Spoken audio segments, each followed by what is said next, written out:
owner and senior herbalist of Jupiter's Labyrinth, and I've been practicing herbal medicine and preventive healthcare for, really my practice started in 2006, so it's over 10 years.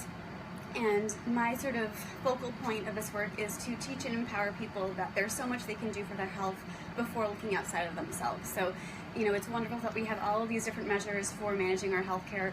You know, we've got Western medicine with pharmaceuticals and surgeries and treatments, but we also have whole foods, we have herbal medicine, we have energy work, we have ways to empower our own selves and our own path in this life. And I think there's a lot of practices that don't bridge all of them together because there's a place for all of it. So that's kind of one of my points of focal points for the clients that I work with. I'm a certified herbalist, again, since 2005. I'm a Reiki practitioner and Reiki master teacher, and I'm also a yogi and yoga teacher. So it's a really nice way to blend all of those elements of health and wellness in my life, but also to help teach others how they can bring a little bit more into their lives. Because so much of it is in our hands, and I think a lot of times it's easier and or not even easier, but maybe people feel that they can't do anything on their own. They have to look outside of themselves, and the doctors have to help them, and the massage therapists have to help them. But there are ways that you can bring tiny little practices into our own lives, including the herbs, which we'll talk about today, that make such a significant shift that often we don't need to look outside of ourselves for a lot of situations.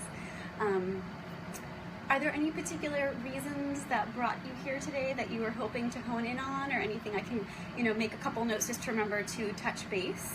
I always just kind of like to feel out the audience before I jump in. Yes? Arthritis and weight loss. Okay. All right. Anything else coming to mind? Not to put you all on the spot, and of course, if questions come up, don't hesitate. But This may be related. yeah. I'm thinking joints. Joints, yeah. Joint health. Okay. Yes. All right. Well, we'll definitely be touching on things that can branch over everything. So one of the most important things about teaching health and wellness is the fact that we're all so unique, and there's not a one-size-fits-all. Even in the realm of pharmaceuticals and the realm of herbs and even foods, they all affect us differently and treat us differently. So when I'm working with a client, I have to kind of dig deep into their health history and really hone in on their specifics and even their family background as well, because there's so many bits and pieces to build the framework of whole health for each person. So what we'll be talking about is really generalized stuff that can kind of get everyone off on the right foot before we work into the specifics, because unfortunately I don't know any of you at all. I just met you. Hello. Come on in, guys. Welcome, welcome. Anyway, like, there's tea. Help yourself if you'd like some at the front. But we just got started, so wherever you'd like. Yeah. I don't know what. Oh, that's okay. A lot of it I'm just going to be talking, so this is just kind of as a guide point for me. But I was just asking if there are any specifics that brought you all here today, maybe any topics or focal points you were hoping to hear about. I always like to kind of check to see, and if not to put you on the spot, I know you just arrived, but Maybe as well. okay, yeah, okay. So I was just saying how important it is to really work with the individual and not to generalize with any health practice, but especially not with herbs and even any sorts of medicine. So I'm going to jump right in, and let's see, begin my slides. Okay, so this is the most important piece right here, these 5 points, before we talk about anything else. And these are all things that we can do on our own. So I like to say, keep it simple, silly, right? So if you're not drinking enough water, that is a significant detriment to one's health. Our whole body is water. Even our brain, I think it's something 80 to 85% of the brain is water, and then the rest is fat, healthy fat. So we really need, for brain function, for energy, for joint health and inflammation in our body, for digestion, for well-being as far as even just our mood.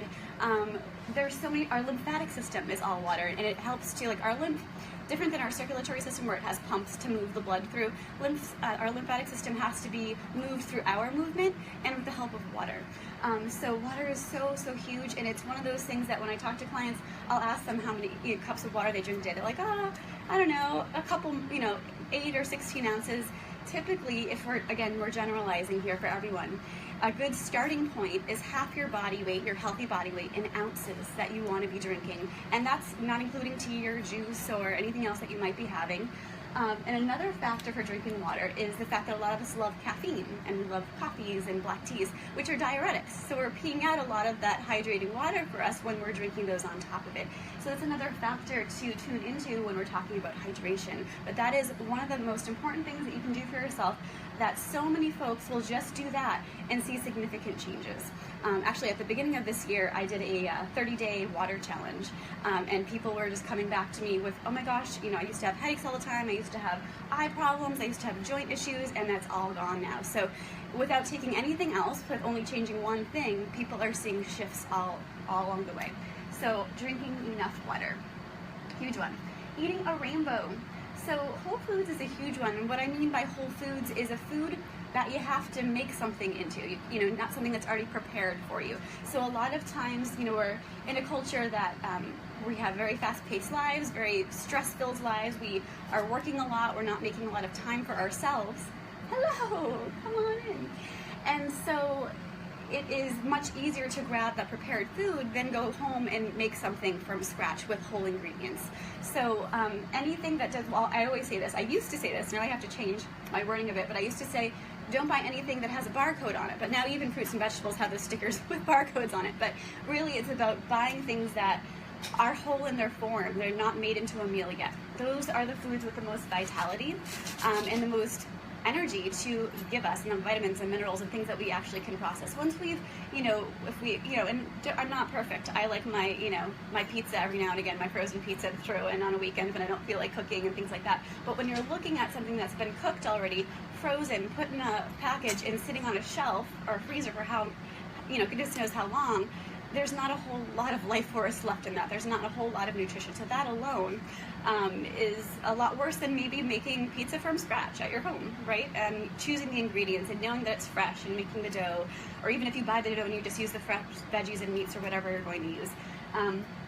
So whole foods is so enormous, and yes, it takes a bit more effort, but even if you can work in just, you know, 1 or 2 meals a week that you can really make from scratch, really control what ingredients you're putting into, and make it fun, and make yourself, you know, at least 4 or 5 days worth, so it's something that you can eat throughout the rest of the week.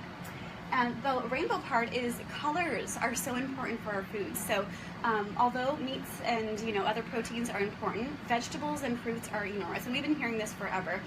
But specifically for even cancer prevention, cancer treatment, all the cruciferous vegetables, so the broccolis and the cauliflowers and the kales and the dark greens, they're so rich with so many minerals and specific chemicals that help to flush disease out of our body and also support liver. So bitters especially. Bitter is not a flavor that many of us enjoy. And actually, as I'm saying that, I'm going to pass around some flavors for you to experience. Where did I put my paper towels? Flavor is one of those really important things that helps to tell our bodies what it's receiving and what that flavor is going to do for us. So bitter flavor is all about supporting digestion, supporting liver, supporting gastric function, metabolism. So as I pass this around, I'm not going to tell you what it is first. You can just take a pinch and nibble on it, and you just pass it on over. Just a little pinch, and just chew on it. You have to kind of, you know, let it sit on your tongue and just chew. But flavor is really important. So bitters are one of those flavors. But the rich purples, the dark blues, I think of like raspberries and blueberries and purple cabbages. The rich pigmented foods are really, really healing. So think about when you're creating your salad or you're creating your stir fry or soup, add lots of variety of color. Really invite as much diversity of color and texture and just flavor as you can. And a lot of the culinary herbs and spices have colors to them too. So you think of chili pepper and turmeric and fennel. Those are all really rich, and they have those antioxidants. So color is also indicative of those rich antioxidants or flavonoids that again help to flush out those free radicals, those sort of buildup of toxins, for a better word, to remove them from our body a little bit more easily. So eating a rainbow is huge. So moving. So I don't like to use the word exercise because I don't know very many people that actually enjoy exercise or think of it as a good thing. Some people like it, but it's really just about getting out and moving your body. So how do you like to move? Is it going out to hike? Is it going to a dance party? Is it going, is it going to a belly dancing class with a friend? Is it just hula hooping? Is it, you know, skipping rope with your granddaughter or your children or whomever. Just getting out and moving in different ways is huge, and it doesn't have to be exercise. It's just about, these forms are not meant to be sitting in a chair all day long. They're just not. You think of our ancestors, and they would, I think it was, let's see, they would be moving on an average from 6 to 8 hours a day, like total, all movement, no sitting or sleeping involved. And you think about, we would have to work off the land, they'd have to walk to the market, they'd have to, do all of the work, on the farm and the animals. So there's very minimal sitting, even cooking, and feeding and all just everything that was involved back then. We're kind of spoiled now, so we don't have to move. We have to make time for it, versus it was an integral part of our lives back in the day. So movement's really huge, and even if it's, if you have a job where you are sitting a lot, and many of us do, or you're commuting a lot and you're in the car, being able to just even, I usually put a couple alarms on my phone just to remind myself to get up and just to move for like 5-10 minutes, not even, just to get out of that sedentary position, because a lot of the work that I do is unfortunately on the computer as well. So it's just about getting up, moving. I like to put my favorite music on, just do a little dance party by myself because I get to work at home. It could just be walking around the block, it could be walking down the hall a couple times. It's whatever you're able to do, and breaking it up within your day is just enormous. We talked about the lymph, how the lymphatic system needs our movement to help clear things out. And the lymph is one of those parts of our bodies that, of course, it's an immune, it's very much part of the immune system, and it gets very stagnant very easily. So we think of breast tissue, we think of breast health, that's all lymph. So a lot of the stagnation leading to breast issues is the fact that our lymphatic system is built up and it's not being flushed out enough. So, moving our bodies is enormous. Typically you want, there's a lot of different opinions around this, but I feel like it's between 20 minutes and an hour a day of movement is, at the minimum, the most beneficial to you. So move. Sleep. So sleep is another one that people aren't prioritizing. So the same thing as, making whole food meals, sleep is another one that kind of goes by the wayside. How many of you have good sleep, or are getting a good, awesome, all right, about 50-50, excellent. So the sleep time is really when our bodies get to reset. Our bodies go into detoxification mode as well, and all of our organ systems kind of get a break. Well, not really a break from you moving around and doing things that cause it a little bit more extra work and stress. So it's our time to support the liver, support all of our eliminative functions, and get the body back on track to start fresh in the next morning. Hello, come on in. So when we're not getting enough sleep, and especially if we're not getting to sleep before 11 p.m., which I know is a big one for many of us who are the night owls, our body is actually trying to detox while we're still up snacking on popcorn and drinking tea or whatever we might be watching Netflix, whatever it is. That is the really crucial period of time in the night. It's actually from 12 to 2 is the period of time where the most detoxification happens. And so if we're still up and about doing our thing, maybe we're out in the town, which, hey, we all need to make time for play and, booze it up once in a while with our friends if that's our thing. But we're giving our bodies a lot more work when we're not getting enough sleep. So is anyone familiar with Ayurvedic medicine in here? No? Okay. A little bit? Okay. So it's a really old form of medicine. It's connected to yoga and those principles coming from India. And they actually have something that's called sort of the Ayurvedic clock. And from that period of 10 to 2 is ruled by what's called the Pitta dosha, or the Pitta energy. And it's kind of the fire is what keeps us going. It's what's it's our drive. It keeps things more active. So we have it at noontime. So it's 10 to 2 during the day, and it's 10 to 2 at night. So it's when we have our most energy typically. And it's when we have our most strength with our digestive fire as well to break down our foods and to get things going. But also on the flip side at night, to when we can detox the best, and we have that fire to eliminate and flush and get the body kind of again rested and back to square one. So if we are also watching that one last episode of whatever show we might be watching on TV, and we hit that 11 o'clock mode, we tend to also get that extra fire when we're awake to be like, oh, I'm gonna make that one last phone call, or probably not 11 at night, so not the phone call, but maybe the email, or do the dishes, or make that one last thing. We get that second wind. So it's really important to get to bed before 11. And I know that's a hard one for a lot of us, but getting that hopefully 8 hours sleep. 6 to 8 is pushing it a little bit, but that's really, really important, and especially being in bed by that 12 to 2 zone so our bodies can get the deep rest and the deep detoxification that it needs. So it's huge, and over time it really will deplete you. If you're not getting enough rest, your body's just trying to play catch up over and over and over again, and you just kind of keep filling the cup halfway and then it goes back down, and so you're never getting that full cup of rest. Stress support. So this is a really general, actually let me press pause. Any questions so far? Okay, just stop me if I'm rushing through here. I could be a motor mouth. So stress support. Yes, you just have to hit the unlock button and then dispense. Yeah, feel free for tea up here, ladies. This is what's in it, by the way. Come on in, welcome. So stress support is a huge one, and it's kind of, general. What is stress?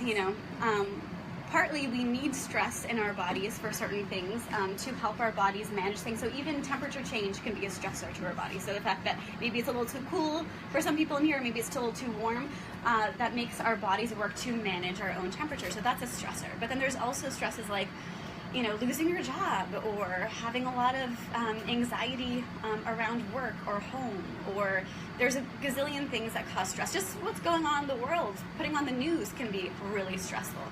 So we're kind of bombarded with stressors that are a little bit more than just temperature control for our bodies on a regular basis.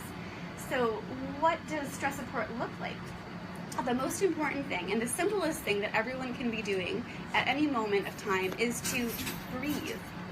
And it sounds silly to be like, well, yeah, I breathe all the time, whether I have to think about it or not. But that's the thing, we don't have to consciously breathe. So when we do take the time to take a few deep, full inhales and exhales, and let's all do it for a minute. Just let everyone close your eyes for a second. Don't worry, we're all doing it, so no one's going to be looking at you. And we'll just take a deep, full inhale, and then exhale all the way out, and we'll do it a couple more times. It feels silly at first, but one more on your own. And just let it all out. And we'll allow those eyes to open if you did shut them. That alone, even just for me, I feel a lot more centered, a little bit more grounded. My head's a little bit clearer. It doesn't take much. That was just 3 breaths. The more we practice this, the more our body says, oh, okay, I can chill out, everything's fine. So especially in those high stress situations, if you're able to kind of remind yourself, just like, okay, I can stop whatever I'm doing that's causing me the stress. Maybe I can go take a bathroom break if it's at work, take a seat and just breathe a few times. And it really shifts so many things, not only mentally, but physiologically as well in our bodies. It actually calms the nervous system down. And of course, because it's calming the mind down and it's putting you back in your body, that's a huge one. So breath, just the simplest thing as breath is enormous stress support. But also coming back to movement, moving our bodies, being a little bit more active is enormous for stress. And we're going to talk a little bit more about the different ways we can support these things. But this all makes sense that this would have kind of a significant starting base before we talk about anything else as far as health. Because, I wish that there was a magical pill or magical herb or magical anything, food, that I could give all of you and all of your issues would go away. I wish that that existed, but it doesn't. And a lot of this begins here. And it makes us have to do the work. But that is where the true healing is we have to do it. We have to make the hard changes. We have to prioritize ourselves a bit more. And it's not easy, but it's something we have to wake up and decide to do every single day. And when we do, it's so worth it. Oh, what's happening? Okay. So this is where you always start, especially when you're like, oh my gosh, I'm overwhelmed. All these things are going on in my body, my mind. What can I do? Come back to this. What am I not doing on this list? And start there. And sometimes it really is just like, okay, I'm just going to start with drinking water, because a lot of it feels like it's overwhelming. Even just this list can be overwhelming, especially if you're missing a few of them on here. So you just pick one and you commit to that for a good month. And that's what you do. And you start there and you see what shifts happen, and then you look back and be like, okay, what can I do next? And you ease it in so that it feels like it's normal. It's not an extra thing to do anymore. It's becoming your regular day-to-day practices. So this is always what I suggest every single person I talk to. We look up this list first, and if they're not doing this, we pick 1 or 2 things to start with, and that's where we begin. So it's huge. Okay, moving on. Please stop me if you have questions. Okay, so I'm an herbalist, so I love the herbs. Okay, how did everyone feel about the... Go ahead. Could I ask you, could you Please. use that? Oh, of course. Yes, yes. Of course. Let me put it back over here. Thank you. Yes. We'll talk about that. Yes, thank you. No, it's good. How did everyone like that little nibble I sent around for you to try? It was interesting at first. It didn't taste like anything. Okay. Then it What did it taste like to you guys? What was the flavor? Nothing? No? Nothing? It's a little cardboardy. Cardboard, yeah. Well, it was a root, so there was no real flavor. Was it pleasant? Was it unpleasant? It was fine. Fine? Yeah? Okay. All right, that was dandelion root. So it should have been a little on the bitter side when you really chewed it. And again, you have to kind of let it sit. You know, I didn't ask you to take a bunch, but, and again, the bitter principle is all about that support of the liver and the gastric function and all those super duper important things. And bitters are also very cooling. So for inflammatory issues, for joint support, dandelion is a huge one to help with that. Okay, so I'm going to give you another one. So maybe you guys take a little bit more this time so you can have a little bit more to go on. So I'll give you a bit. Okay. So I want you to really let the saliva break things open. So kind of let it sit on your tongue for a bit. Let it chew it up. Okay. Yes. For chronic conditions that have been long-term, I always prefer teas, overnight infusions, meaning like I like to use the big mason jars, like the 32 ounces, like this size. And I fill about 4 heaping tablespoons of whatever herb I'm working with, and I pour hot water over it, and I let it sit overnight, and then I strain it out in the morning, and I keep it in the fridge, and I just drink it throughout the day, especially in the summer because it's nice to have cold tea versus hot tea. So that would be my suggestion. And again, some herbs, they take a long time to work. Some people are really sensitive. They'll feel it within a week or so. Some people need a good month or 2 months to feel a shift because sometimes it takes us a while to have these imbalances set in. So sometimes it takes a while to kind of dig ourselves out of where we have brought ourselves. So it's very different for everyone. And you just have to kind of commit to it for a good chunk of time. So is this, at what point in the life of the dandelion do you harvest the root? The fall. So you follow the life cycle of the plant. So in the spring is the best time to harvest the leaves because they're just coming out. And then when the flower blooms, of course, that's when you harvest the flowers. And then after the plant is dying back, the energy goes back kind of down into the roots, and that's when the leaves will start to die off a little bit, and that's when you'll dig them up. So you're following the life cycle of the plant. Yeah. So you could certainly do. You can dry it, but I like to use it fresh too. It's a really wonderful thing to add to soups and stir fries and even pickles. Like if you do pickled carrots or regular cucumbers, whatever, it's a nice one to add to that as well. Especially when it's fresh and you can have it that way. All right. How are you thinking about herb number 2 so far? Familiar? Okay. All right. I'll tell you what it is in a minute. Okay, so for herbal remedies, there's lots of different ways to use herbs. Has anyone used herbs before? What form? I've done like stuff Tinctures? Okay. Anyone else? What form have you used? Capsules? Yeah. Teas? Yeah. So these are the different. Okay, so I'm gonna pass around a couple of things. And I forgot to bring. Well, actually, I suppose you could pour a little bit into your cup if it's empty, if you don't want more tea. But this is. Has anyone heard of fire cider? Okay, one person, a couple people.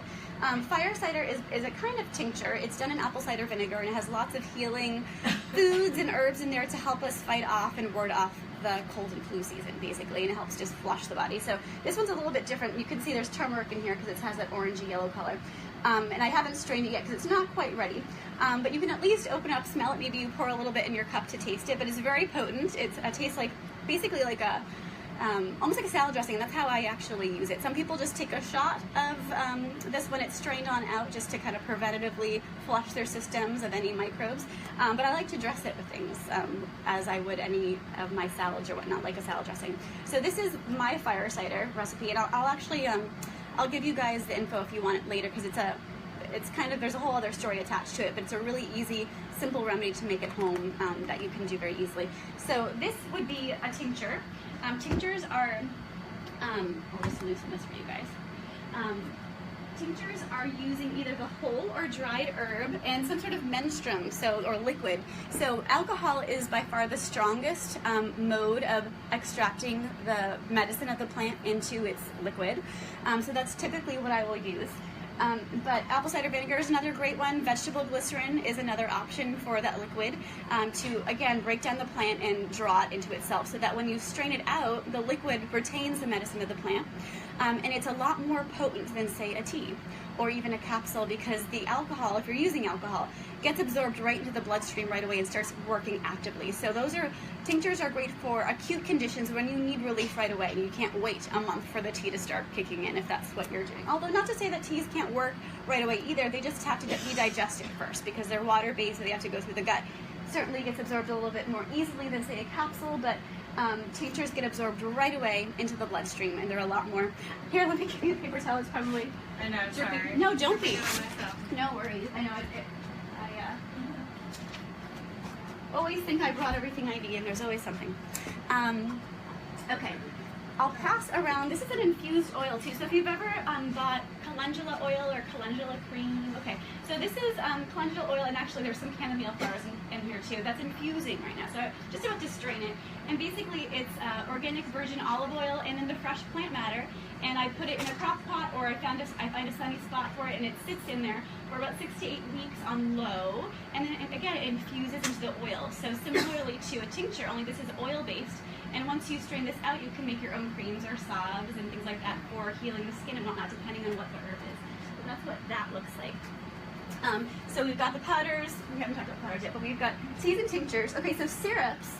Has anyone had elderberry syrup before? You've heard about it? Maybe, kind of, sort of. So basically, a syrup is a cooked down tea. So it's like super duper, it's like a decoction. So you cook down the water content so that it's really, really potent. And then you add a sweetener to thicken it. Typically, like traditional recipes are white sugar, which thickens it the most to get that thick syrupy consistency. But because sugar is kind of counterproductive in the way of health, it actually suppresses our immune system and causes inflammation in a lot of ways. I typically will use honey or maybe no sweetener at all. But that's what a syrup is. It's basically a more potentized tea. And so in that way, it's a lot more similar to tincture, where you can take it for acute situations. So elderberry being one of those herbs that are for the immune system, for cold and flu season, that you can actually make a yummy syrup with, especially for kids and elders who don't want that sort of strong alcohol sort of flavor, that you can take preventatively and also take throughout a cold and flu and help to flush the body. Standardized herbs and tinctures are companies that actually figure out what constituents in an herb is actually doing the work. Like there's usually a handful of them, but they take out the most active ones, pull them out of the plant, and then just potentize those in a tincture. I have mixed feelings about that as a kind of traditional herbalist, because when we take herbs in their whole form with all their components, the body can more easily recognize what it's receiving and how it's going to be used in the body. When we just take bits and pieces out and then just decide to use those, the body's like, oh, okay, I kind of recognize these, but where are all the other parts that are going to tell me how to best use these things? And that's what begins to happen with some standardized herbs. So if you know of like turmeric and you've seen curcumin next door to it at a health food store, curcumin is that component of turmeric that is the most potent. So not to say that it's good or bad, it's just a lot different, and I think it's veering towards the pharmacological side of herbs, where they're being standardized and it's not as holistic, and I think that can sometimes shift how our bodies are actually processing. Hello? Yeah, of course, come on in. Okay, capsules and powders. So I heard one or two of you, yeah, does it have any scent in there? It might not. The chamomile was a little light on that one. Feel free to, if it's coming off, feel free to give your hands a little rub. It feels nice on the hands. So capsules and powders. Yes. Of course. Absolutely, yeah. Yeah, that one's not going to smell like much. It is, yeah.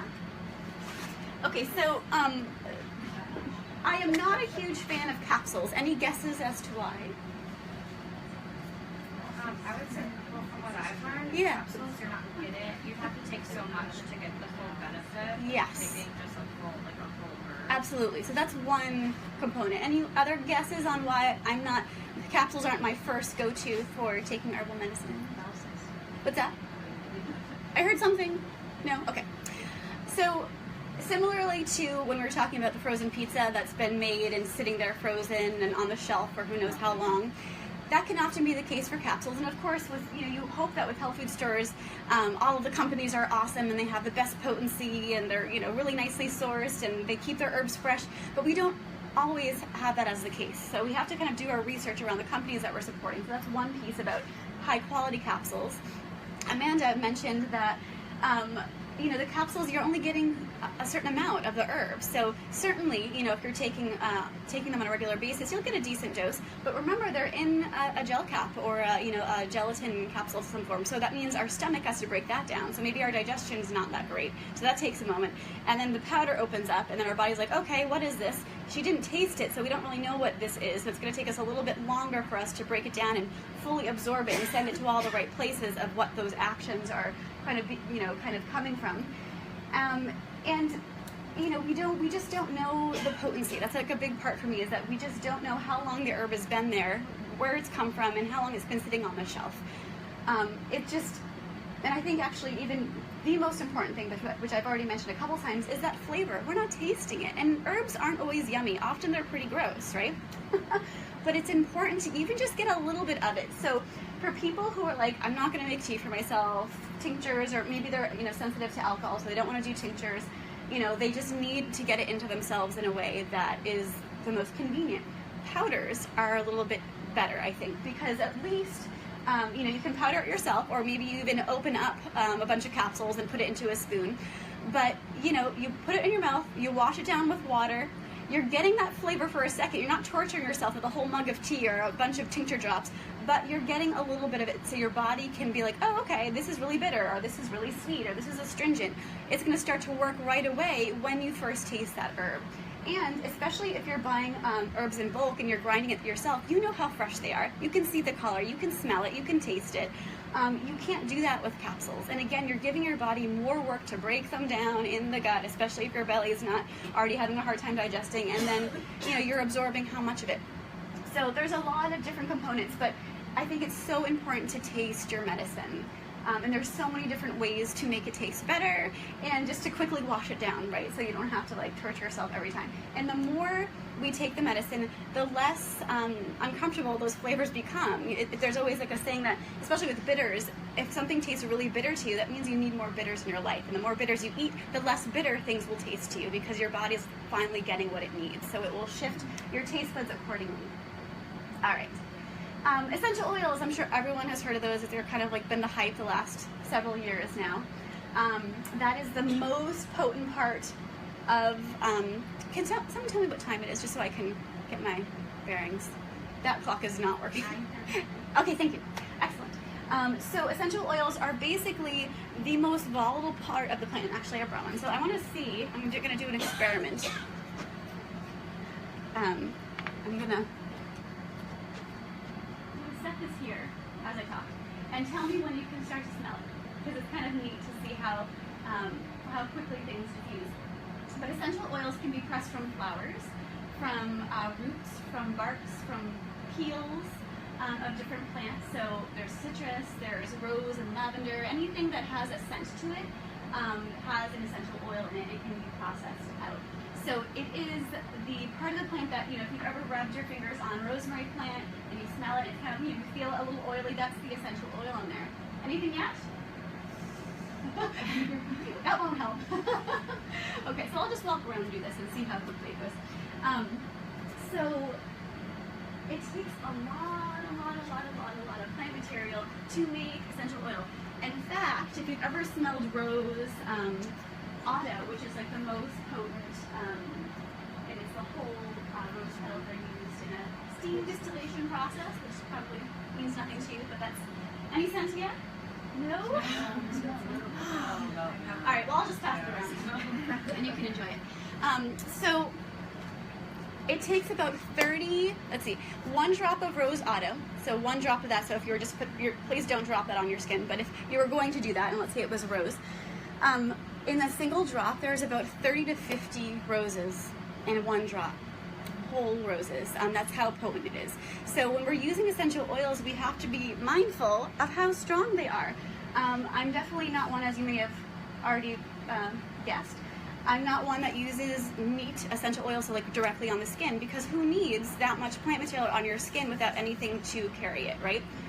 Our bodies still have to process it. There's a lot of chemical constituents in that essential oil and with a lot of healing properties, but we don't need to blast ourselves with them. So we have to be mindful about essential oil use, and we'll talk a little bit about that later on. So that's what's going around is sweet orange essential oil. Hydrosols is the water content of the plant. So if you've ever seen rose water in a health food store, or even like a Turkish grocery store where they use it in cooking, it's literally the water that is evaporated out of the rose blossoms and captured. So it's the water from the plant. It's a really amazing thing if you've ever been to like a lavender farm where you can smell and experience those hydrosols. And you can find a lot of hydrosols out on the market right now. So they've trapped the volatile oils of plants. So this is something interesting that, so that was an essential oil. So that's a straight up essential oil extracted from an orange peel. This, if you give it a little mist, is a tincture of some of my favorite smudging herbs. So this is a liquid smudge I use to kind of clear energy in my space. So it's lavender, it's sweet fern, and it's a white sage. And so I didn't actually add essential oils to it, but there's a lot of aromatic quality to it because the tincture did that for me. So there's lots of ways to extract essential oils out without going out and buying essential oils and adding them to things. So that has some essential oils, but from the dried plant material stuff, because those are very aroma-rich plants. All right. Any questions thus far? I'm going to head on to essences in a moment. Has anyone heard of flower essence before, or have any? Yes, couple, yes. Okay, so they're similar to homeopathic remedies. Anyone familiar with homeopathy a little bit? Okay, so it is the idea that it's just the energy, like the sort of thumbprint of a plant that we're working with. Thank you.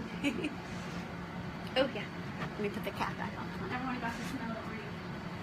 Oh no, yeah, it's legal. Thank you, baby. Perfect. Oh, no. Do you want another Oh, yes, it does. All right, so flower essences, again, are the energetic sort of imprint of a plant. So it's not really like if you were to look at actually any homeopathic remedy, if it's a liquid or those the sugar capsules, if you were to crush it up and look at it under a microscope, you wouldn't actually see any plant material or whatever, you know, homeopathy works with lots of different things. So it could be like snake venom or something else, but there's no physical property in the material itself. It's just this sort of energetic imprint, which is kind of hard to wrap the brain around. But what flower essences do, again, it's the essence of the plant or the flower, whatever you might be working with. Rescue Remedy is a very common one that I'm sure the Herbal Path is selling. It helps to manage our emotional state. It helps to hone in on the mental, spiritual bodies that really are a huge component in manifesting physical imbalance. I mentioned Ayurveda before. Everyone's having that clock and kind of indicating what things are going on in our bodies within different times of the day. But there's also an idea in Ayurveda that everything starts from a spiritual point of view, where our spirits kind of get off kilter, and then our mental emotional states will get off kilter, and then it will trickle down into our physical bodies, and then something will manifest as an imbalance. So everything is very much connected, mind, body, and spirit, in the way that I practice and in a lot of other mind-body practices as well. So essences can be that first kind of piece to really begin the healing process, because our mental state is huge, right? Whatever's going on in our mind, our bodies are listening to. So when we can kind of help to shift and support those emotional states from whatever is going on in our lives, it trickles out into every other area of our bodies and health. So we'll go into all these in a little bit more depth as well. Let me know if any questions are coming up. So we talked about this a little bit, so we won't have to go into detail here. So teas, they're for chronic conditions predominantly. Everyday support and nourishment. So what you tasted before was nettle. This is a cup of nettle tea here. Nettle is very sort of mineral-y, if you will. So there's a lot of minerals and vitamins in nettle tea. And if you're someone who has been playing around with wanting to get off of caffeine or just need a little bit more of an energy boost, nettle is your friend. It's huge. And actually I found this nettle plant I find it every year down by Hemila Park. And typically, the nettle we're talking about here is Urbica dioica, which is stinging nettle. But this guy barely stings me, and I'm so fascinated by it because it's like, I know that you're a nettle plant. You look a little bit different than the one growing in my garden, so the species might be off a smidge, but you know, there's nothing happening. There's a little bit, but I've been dealing with some tendonitis in the back of my leg, so I'm in my garden giving myself a nice smack because the sting is good for you. It actually stimulates your immune system. It brings blood. It brings awareness to whatever needs healing. It hurts for a little bit, but then it goes away. So this is not scary to pass around because it's really not doing much. You can see the little hairs, and if you want to get real crazy, you can give yourself a little slap. I actually just got a little zing. But this one's really kind of weak, and I wonder if it's just where it's growing, but the soil is pretty. What's your thoughts, Greg? Anything? Yeah, I mean, because it's every year I go visit it, I'm like, why are you still not stinging me? What's happening? All of them in my garden are like, I can't even walk by without it getting me. So I will carefully pass this around if you'd like, and I promise you're not going to get zinged very much, if at all. Yeah. Yeah. The Roman armies used to sting themselves when they were reaching over England. Mm-hmm. So afraid of the cold. Yeah, it helps to with so much warmth in the body. Yeah. So it got me a little bit, but it's not much. So I don't think anyone's gonna really get a good zap unless you need it, because that's how the plants work. If you really need their medicine, they'll give it to you good. So stinging nettle is one of my favorite ones for everyday support, but especially energy. And I would do that overnight infusion where you fill it up. You know, if you're using the dried herb, you know, four heaping tablespoons of the herb. Steep it overnight. Add, you know, if you like mint tea, add that for a little bit of flavor, or hibiscus, or whatever else you want to add for a little bit of a shift. Because nettle, as you taste it, is just kind of like a minerally green flavor. It's not really overpowering. Some people love it. Some people are like, I don't really love it. So you can add whatever other flavors you'd like to as well. So use the leaves. It's the leaves, yeah. I mean, the seeds and the root are also used for separate things, but for the nourishment and just general energy, I just focus on the leaves for the tea. So it's Energy, it's like think of it as an herbal multivitamin. It just has so much to give the body. It's very protein. You can actually make nettle chips out of it. You know, like how there's that whole like kale chip thing. Nettle chips are very good, but you want to harvest it before all the flowers and seeds come, which this one's already passed. And it grows locally, so these are all wild medicinals here. Any questions about teas? It's pretty self-explanatory. So one more thing I would say is that, you know, like just a tea bag and a tea steeped for like 15 minutes, it still has some medicinal quality, but the overnight infusions, you're getting so much more because you're giving it more time to steep and saturate and really draw all the medicine out. All right. So tinctures, we talked about this. So tinctures, again, let's pass one around. So this is, so we kind of passed the fireside around. This is a glycerite. So this is done in alcohol and vegetable glycerin. And so if you'd like to taste it, this is tulsi or holy basil. If you'd like to taste them, just put a little drop on the side of your hand and you can just lick it off that way. It is sweet. So just to give you another little experience of a liquid form that you can take a tincture. So tinctures are for acute conditions when, again, you need that support right away. You want it to start acting immediately. We mentioned, you know, everyone's very, very different, so dosing is very, very different too. You know, some people, they'll take a drop or two of a tincture and it'll give them what they need. Other people, they have to take several dropperfuls and maybe they'll still need one in another 10 minutes. It depends on what you're treating and the person that you're treating and the entire situation, so there's not really a one-size-fits-all around how to use tinctures. But it's really also good for people who won't make time for tea, although I have to say there's something about the ceremony of making yourself a cup of tea. There's a lot of healing just in that. But again, there's a lot of folks who just aren't at that level of being able to take care of themselves yet. So tinctures can be good. If you are sensitive to alcohol and you don't want that component, you can always add it to hot boiling water and it will burn right off. So you can always just like a hot mug of tea, add the tincture to that, let it sit for a moment and the alcohol will dissolve. But the amount of alcohol that are in tinctures are no more than what your body is really naturally producing. You're not taking bucket loads of this stuff because you don't have to. So that's how I like to use tinctures for the acute support. All right. And again, you can use vinegar, you can use alcohol, you can use glycerin. The last two are less potent in the way they extract the herbs, but they still have a lot of benefit to them. All right, we talked about syrups and decoctions. That's just basically me making a little stovetop elderberry syrup. just cooked down, makes them even more potent. And I usually dose them by the shot glass for adults, and then like by the teaspoon for children and elders. Okay, yeah, so we talked about this. And so what I'm making here is just one of my favorite little nighttime toddies, I call them, is your milk of choice. So I like almond milk or hemp milk because they're more delicious. They're nuttier to me. They have a richer flavor. So I get that warming up. I put a big scoop of canned coconut milk, the really rich stuff, and then I put some of my favorite healing herbs in there. So I use cinnamon, I use turmeric, I use ashwagandha, which is an herb we're not really going to talk about today, but it's what's called an adaptogen. So it helps people who are really debilitatedly tired and need some nourishment from the inside out. It's an Ayurvedic herb. It's supposedly, I don't know if I believe that it's anti-aging, but it helps to rejuvenate the cells in the body to help that. And then I add a little maple syrup and I warm it all up on the stovetop and let it all mix. And again, they're all powder, so they're not going to dissolve, but you stir and you sip and you're getting all the yummy flavors. And it's especially moving into the fall and winter. I mean, I know I don't want to talk about it too quickly, but it is coming. It's a really nice nighttime little just treat to offer yourself. So capsules and powders are great ways to use them. You don't have to just take them in the mouth and wash it down with water. You can come up with more, interesting ways to take them. What are the proportions? For that, I just do teaspoons. Yeah, I'm a total kitchen witch. I'm like a little bit of this, a little bit of that, but as a rough starting point, and it depends on your preference of flavor too. Like turmeric is pretty, bitter and stimulating, so sometimes I'll do 2, and sometimes I'm like, whoa, that was a little intense. But so just start with a teaspoon of each, and sometimes I'll do like for this specific recipe or in general. In general, came out with these, you said standard program? Yeah, so I use a regular mug. So imagine just an 8-ounce mug. So I'll put my almond milk and scoop of coconut in there, and then that's my measuring utensil, and then I'll pour it in, and then I'll just put a teaspoon of probably 4 or 5 different herbs. Yeah. So you just make it colorful. Yeah, and you can certainly make more. So you could measure whatever size mug you want and go from there.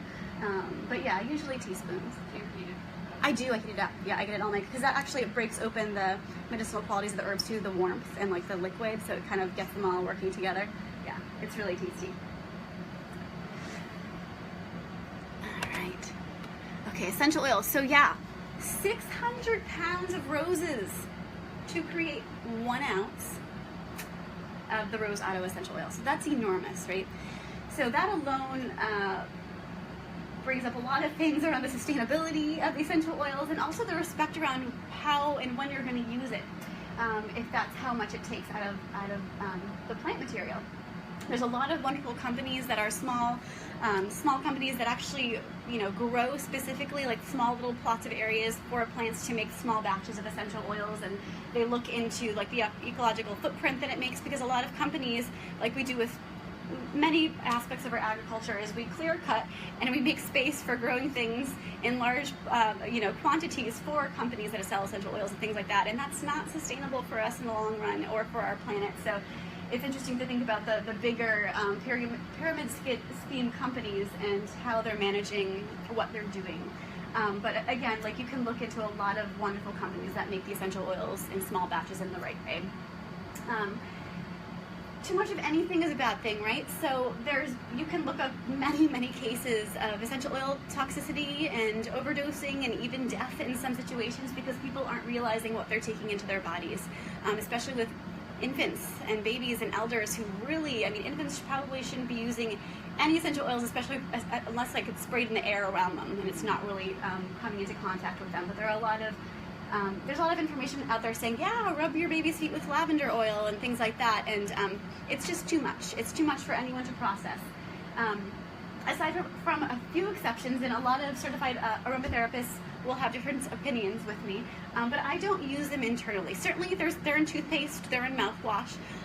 Occasionally, there'll be some in floss or whatnot, but we're not actively swallowing it. Certainly we're getting some, right, because it's in our mouth, but we're spitting it out, we're absorbing a lot of it, but we're not just taking it into our bodies. I had a client who, when the doTERRA essential oil company was kind of coming to the forefront, she had bought chamomile essential oil. I'm going to pass around to the side of this is an essence, rose essence. We talked about flower essences in a minute. So same thing, you want to take some, drop it. not going to taste like anything, but it might have an effect in the heart. So just kind of tuning into that, yeah. Sorry, I'm scatterbrained today. Back to our essential oils. So I had a client who bought some chamomile essential oil because she had insomnia and she was trying to relax before she went to bed. And she was putting, I think it was like 3 to 5 drops of essential oil into water and drinking it. So consider how much plant material is in that, right? So if we have about 30 to 50 roses for a rose essential oil, that's a whole lot of plant that you're taking into your water, right? And she was saying she would wake up feeling hungover, and she's like, I don't know why. And I'm like, why don't you try chamomile tea, like the whole herb, right? And that was the ticket for her. She's like, oh, it's so much better. It's like, yeah, you don't need that much, you know? So there's so many different ways to get the herbs into us, and we don't have to go for the big guns, which really are essentially these guys. Essential oils are very potent. We don't need to use them when we have the whole herbs and the tinctures and the teas to use. Do those first. Yeah, maybe you'll go ahead and maybe you'll find that you need more, but chances are you're going to do well with the other forms first. And neat. So there are a couple essential oils like lavender and tea tree that people will use directly on the skin. Burns is one of those instances, like really, like 2nd degree, 3rd degree burns are one that lavender can be really helpful for. Tea tree, we know for like, acne and ringworm and athlete's foot, things like that. But again, if you consider how expensive essential oils are, it's also more bang for your buck if you whittle them down, you add a carrier oil. So, you could use the oil that I made, the calendula oil, you could put it into a 1 ounce bottle, put a few drops of your essential oil in there and dilute it, treat it that way. You still have a lot of plant material in there with those essential oils, and use it however you're wanting to use it. There's so many different ways to use essential oils depending on what one we're talking about. But you need to be mindful of just how potent they are, because they can be damaging. There are some that cause skin damage, liver damage, not to freak anyone out, but just to be mindful. Like, these are really wonderful medicines to use when they're used properly and with awareness, but there's a lot of information out there right now that are not giving the proper amount of support around their safe use. So essential oils there. Oh, and let me pass this around. So this is a little sore muscle rub balm that has lots of essential oils in it, some infused oils, and just use a Q-tip to scoop some out if you'd like. Pass that around. And these are all very easy things to make on your own, and I encourage people to, go to classes and learn about these things, check on YouTube, because we don't really need to be buying them outside of ourselves. And how much fun is it to, first of all, go outside in your backyard, realize how many wild medicinals are growing there, make your infused oil, buy some beeswax, melt it on the stovetop, make your own little salve, get an essential oil or two, and you have your own remedy. I used to do house parties for people, and we would make different medicines and have everyone over, bring some wine, and you've got your whole apothecary set up for a season. There's so much we can do on our own, and people, I think it's a lot more challenging than it is to do. So, all right. So, yes. We got a woman coming with her preteen kids looking for oil. There's so many people buying them now. Essential oils? Yes, Yeah. essential oils. And these are young kids. And we have all, I believe that we can sample all of them. Yeah. Sniffing them. Yeah. And they were just going down the line.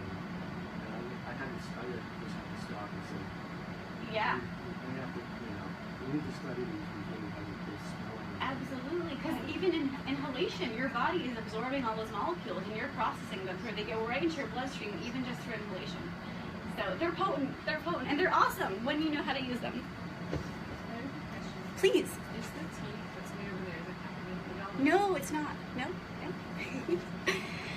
All right, so I'm going to read this quote for you because I love it. It gives us a little bit more about the flower essence that I was passing on in any essence that you're dealing with. So, the action of a flower essence can be compared to the effects we experience from hearing a particularly moving piece of music or seeing an inspirational work of art. The light or sound waves which reach our senses may evoke profound feelings in our soul, which indirectly affect our breathing, pulse rate, and other physical states. It is the contour and the arrangement of the light or sound which awakens an experience within our own soul, similar to that which arose within the soul of the creator of the music or art form. So that's I think one of the best descriptions of how an essence can affect you. And again, it's on that spiritual, emotional level. And you know, there's so many different kinds of essences. There's so many different companies. I make some of my own, but I also buy a bunch of them. There's wonderful local practitioners that make their own around here too.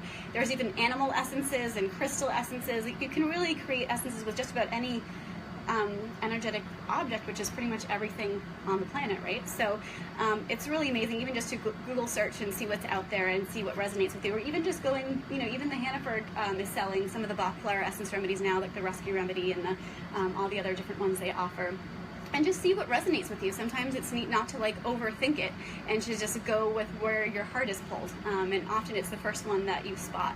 And it can just make such potent shifts in our bodies and our minds.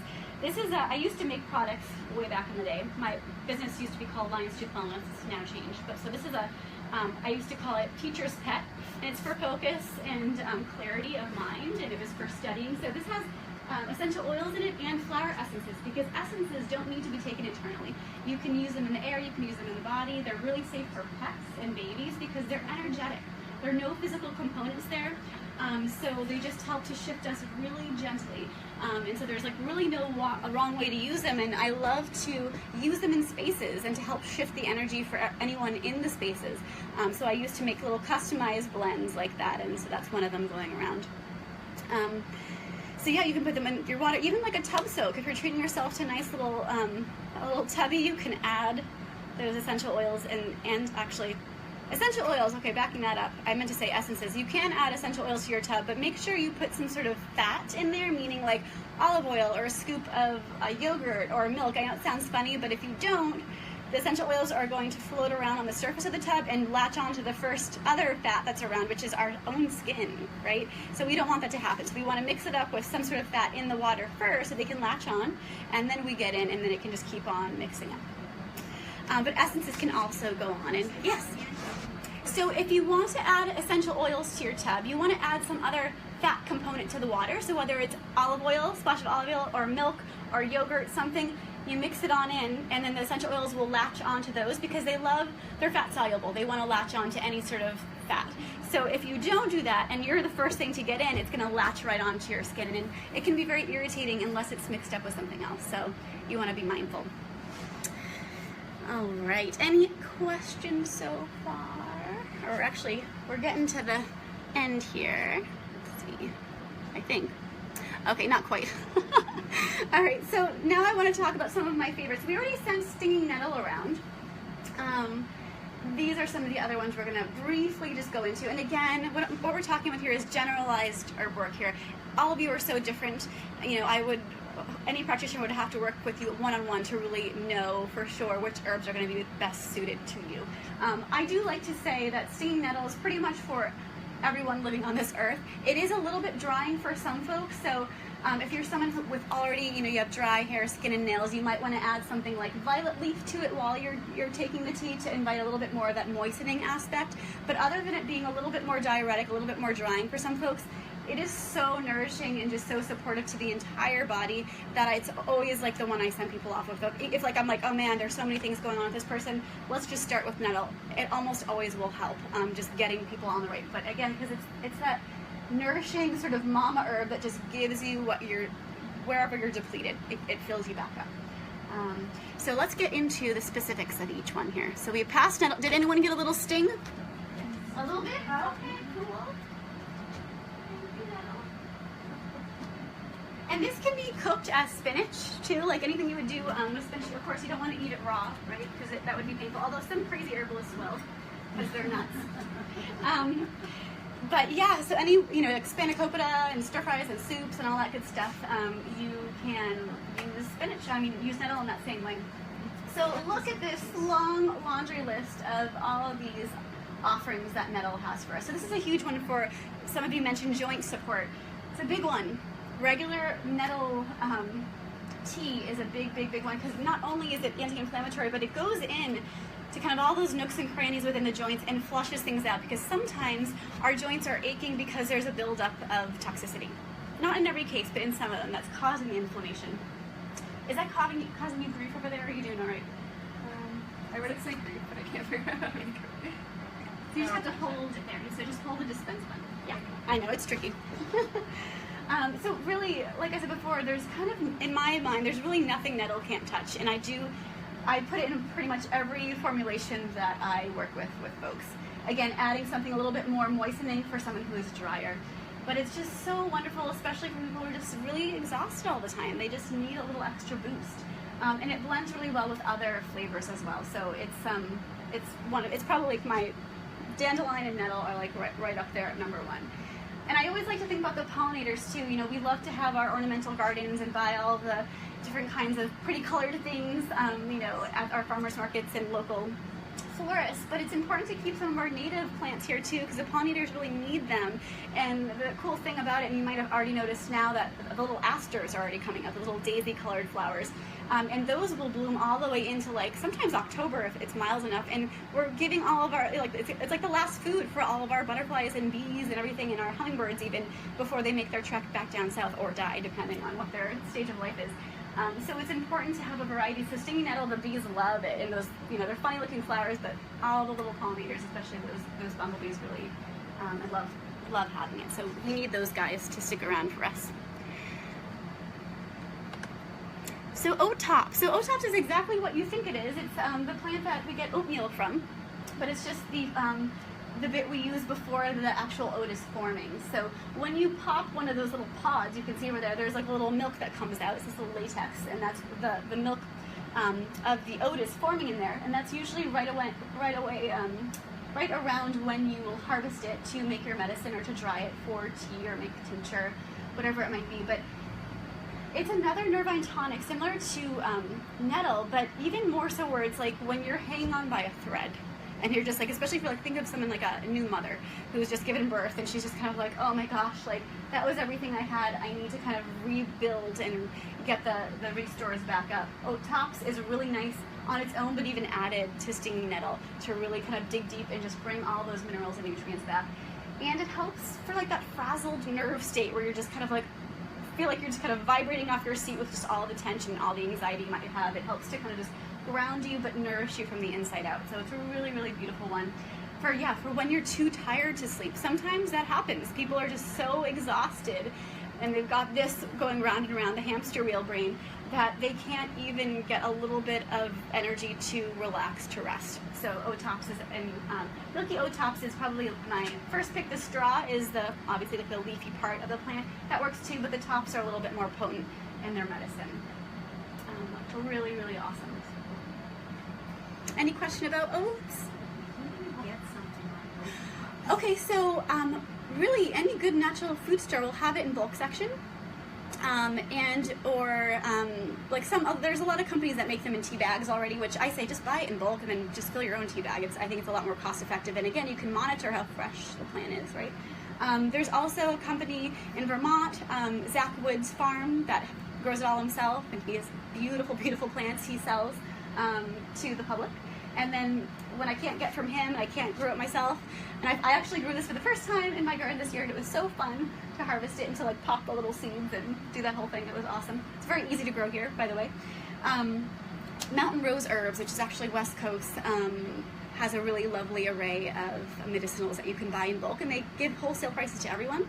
And if you keep your herbs in a mason jar in a dark, cool place, they pretty much keep indefinitely, especially if you're using them on a regular basis. They don't go real badly, and you will know because they'll lose color, they'll lose their smell, they'll lose their taste over time, but you can get them very, very easily online.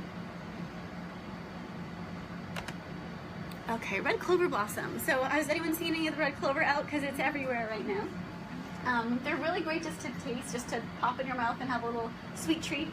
But this was one of the first herbs I learned about in my herbal training, and I was told that if every little girl were to eat red clover blossoms or have red clover blossom tea from, you know, a very young age, that she'd never have a menstrual cramp, that she'd never have PMS, that it would just help to regulate. And there's lots of mixed opinions around phytoestrogens, which are plant estrogens. But in the way of the fact that our bodies as women need estrogens, especially the naturally occurring kinds, right? I find that it can be very balancing for some women. Women who have an excess of estrogen, especially because there's lots of those xenoestrogens, those synthetic estrogens that we're getting from plastics and all this other, like petroleum products, all these other things that were being used from, unfortunately, lots of kind of corporation byproducts. But anyhow, we're getting lots of those chemical estrogens in our bodies, which create endometriosis, polycystic ovarian disease, things like that, infertility issues for women when there's an excess of estrogen. There is some debate whether or not red clover, because it has those phytoestrogens, actually interfere with that. So I would never necessarily suggest red clover blossom for anyone struggling with an excess of estrogen, but for any other woman at any stage of their lives, especially in the beginning of your cycle, whether you're menopausal or not, you still cycle through your own sort of moon cycle, whether you bleed or not.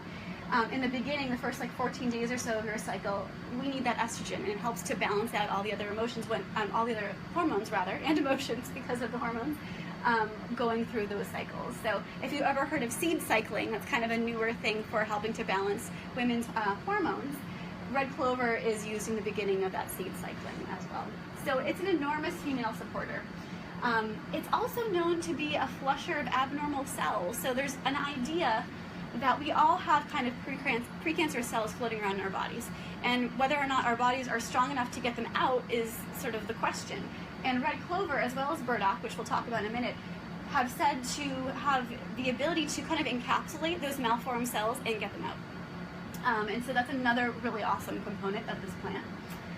It's also great for lung support. So people with kind of just weaker lungs, bronchial issues, maybe even a little bit of asthma, long-term helps to build and kind of clear that area.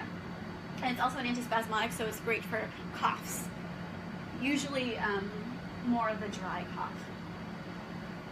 In skin things, so red clover is also known as a blood cleanser. So that's kind of like a general way to say that it helps to flush toxicity from the body, or again, like when your body's just having a harder time getting the waste products out and things are building up, that means the blood's kind of getting, inflamed and irritated and thicker even.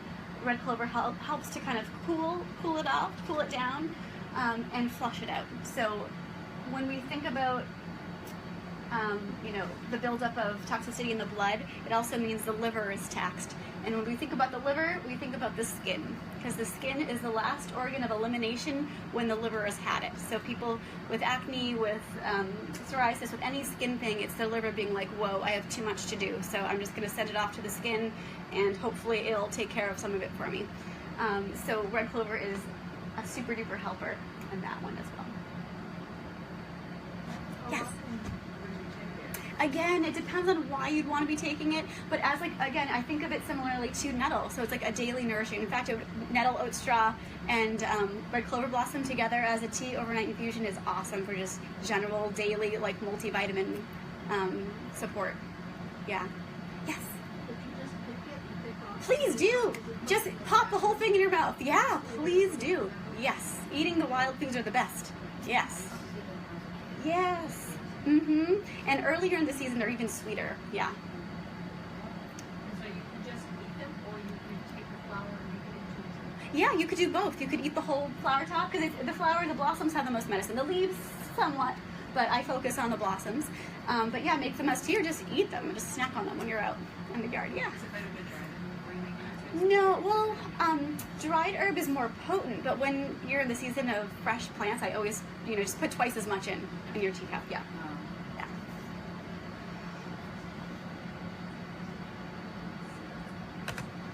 All right, dandelion. We never have any problem finding dandelions around. So every single part of the plant is medicinal, the whole darn thing.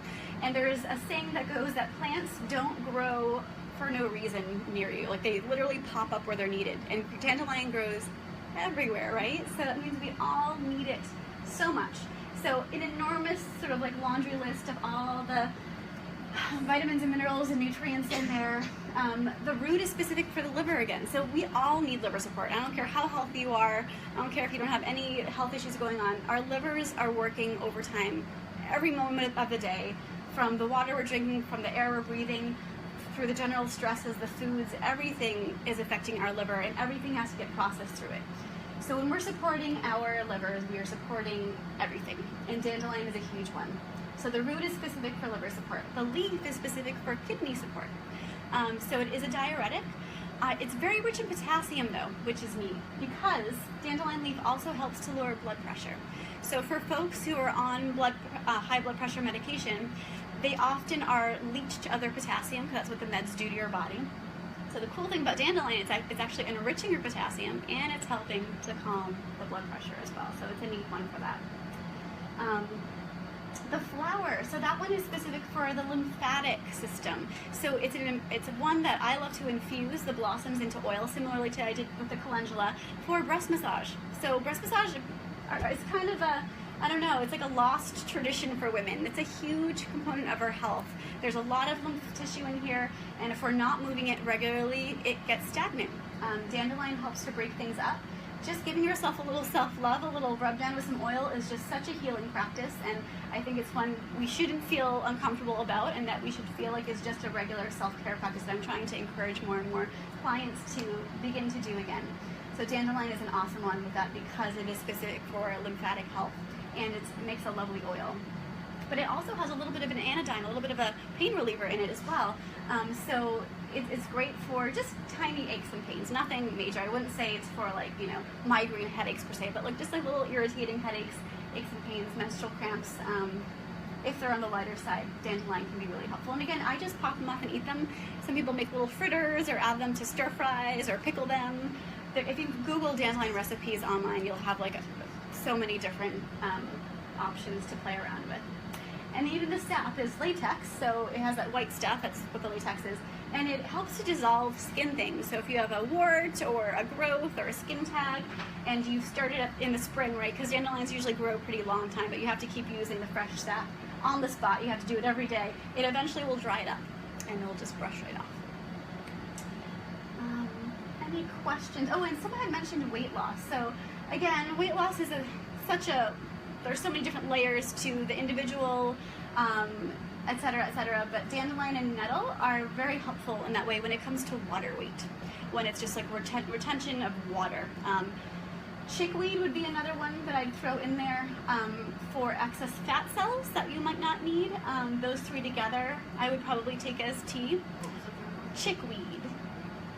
But again, you know, being mindful that there's so many different components, even emotional components to weight loss and why we hold on to it.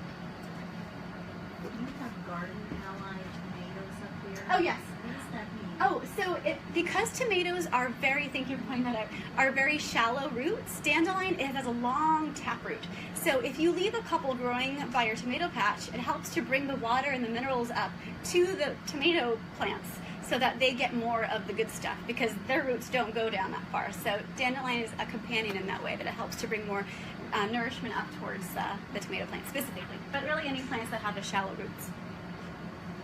Did you say you actually eat the Oh yeah, the whole thing. I probably don't eat the stem. Well, but the more bitter it tastes, the more you need it. I was going to say, because I remember as kids picking up Yeah, they're very like bitter. that. It's the latex that's bitter, but when you start from the spring, especially the leaves, they're so tender and they're pretty sweet in the beginning. But again, when we're tasting build it up, yeah, and the more you eat, the sweeter they will taste. Yeah. So your body's saying, you need more. We need more bitters. Yeah. How are we doing on time? Still good? Okay. Okay, so burdock root. So I mentioned this when I was talking about red clover. They have a similar function of flushing out mouthworm cells. So this is another one. Burdock is, anyone know what burdock is? It's if you have a pet, or maybe you came in from outside, you have this little brown thing stuck to you. Little Velcro balls, that's what burdock is. Yeah? Yeah. So it's another blood cleanser. And so in it, again, we talked about blood and the liver, and stagnant blood relates to the skin. So it's another one that's really, really awesome for building and strengthening all the eliminative organs, therefore supporting the liver and skin support. Great for arthritic conditions again, and inflammation within the joints. And it's specific to the endocrine system, which, let's be honest, it's our whole bodies, right? From head to toe. Our endocrine, well, head to hips, I should say. It affects our whole body. So when we're trying to nourish ourselves from the inside out, working with herbs that touch upon every aspect of our endocrine system can be really, really important and indicative of just kind of that slow building. Because I will say that I mentioned ashwagandha, which is an adaptogen. That was an herb I put powdered in that little milky drink. Often we go for the fad herbs, and adaptogens are one, essential oils are another, and we're like, oh yeah, this is great for adrenal support and stressors and all that. And those, it's true, it is. But we have to remember, like, we don't need to go for the big guns right away, right? We got to look at those 5 steps that we talked about, the keep it simple, silly steps, right? Look at those first, and then look at the nourishing herbs. Look at the herbs that are like foods that, you know, they don't have those as powerful properties in the way that they're not going to be quite as fast acting. But if we're depleted, if we're not eating well, if we're not sleeping well, we need the herbs that are going to slowly build us up and bring us back to ourselves before just kind of shocking the system with the more potent herbs to kind of like crack the whip back into everything back into place. So burdock is one of those that it almost should be an adaptogen in a way, but from the context of it really just slowly builds and builds and builds and brings you back to your own strength and kind of hits the reset button. I think of burdock as like the little, on an outlet, that little reset button when the power goes off of an outlet and you hit the reset. That's what burdock kind of does to your whole system. I like to use the root, but in the spring you can certainly cook and eat the leaves. I meant to shut this door a long time ago. I'll do it now since I'm so, an awesome one. And some people use the seed heads. These are like the flowers, and then they'll go brown, and you can crush them up and make them into teas and vinegar extracts and use them for dry scalp and hair health as well. So it's kind of like a tincture, only you don't take it internally, you can just use it as a hair rinse. That's another way burdock can be used for seeds. Their seeds can be used. But yeah, it's just really, really deeply nourishing plant. And if you've ever been to a sushi restaurant that has gobu root on the menu, that's what it is. It's burdock root that's fermented, that's pickled. It's pretty good too. And it's much sweeter than dandelion, so it's not as bitter. It is bitter, but not quite as bad as dandelion. All right, so I have some lemon balm. I cut so many herbs from my garden, but I wasn't there. I was only there last Wednesday, so they didn't make it till today. I'm like, oh, let's help them just to see what lemon balm made it. So feel free to nibble on that if you want. Yeah, you can have some of it. It's delicious. Is there anything else I talked about? Okay. So lemon balm, this is not a wild medicinal. It doesn't grow locally here, but it's happy to grow here. So it's something that you can plant once and you'll have it forever because it's in the mint family. And mints are crazy happy anywhere you put them. It's one of my favorites for anxiety and for stress and just when you're kind of, again, like a shaky leaf, like you just can't relax and you're always finding yourself with your shoulders up in your ears. It's just very, very, very grounding. So calming for so many different things. The only time I wouldn't use lemon balm would be for someone with hypothyroidism. Otherwise, and if you were on meds for it, otherwise I would not worry about lemon balm. It's the only contraindication that I've found with it. But look at all these uses. Lemon balm alone is one of the best preventative tools for cold and flu remedies. So I love to add it to my elderberry syrups and things like that just to take on a regular basis. It is in the tea that we're drinking. It's antimicrobial, it's diaphoretic, so it helps us to sweat out fevers. Again, it's great for liver support, which we all need. It's specific to herpes and cold sores too, so for people who have bouts of that, it can be really nice taken on a regular basis to help keep that under control as well. And even for antispasmodic, so for any tension or cramping in the body, whether it's menstrual or muscular in other areas, it's so calming, and it's very uplifting too. So although it's grounding you, it's lightening the spirit too, with its flavor, but also its energetics. Related to the nervous system, of course, even digestive support, because it is a little bit of, it has a lot of those volatile oils, those essential oils. So if you've noticed, there's tiny little white flowers on that guy as it goes around. Imagine how many flowers it takes to press some essential oil out of those. So if you ever look for lemon balm essential oil for sale, it's like probably $50 for like a tiny little vial. But it's really potent. It's got lots of good stuff in it. But remember, you can take this stuff, infuse it into your own oil, use it topically in a different way, make your tincture, even use that topically. A lot of tinctures can be used, like especially if you use like rubbing alcohol as your menstruum instead of regular alcohol. You can rub it into the skin and have it absorb like as a liniment for cramps and for discomfort. So there's so many different ways to use the plants for our health and for our support. But lemon balm is kind of, it's like up there with nettle in the way of like when there's extra stress in someone's life, insomnia, just kind of tension and just general, you know, kind of moment to moment, they're needing support. Lemon balm is such a nice one.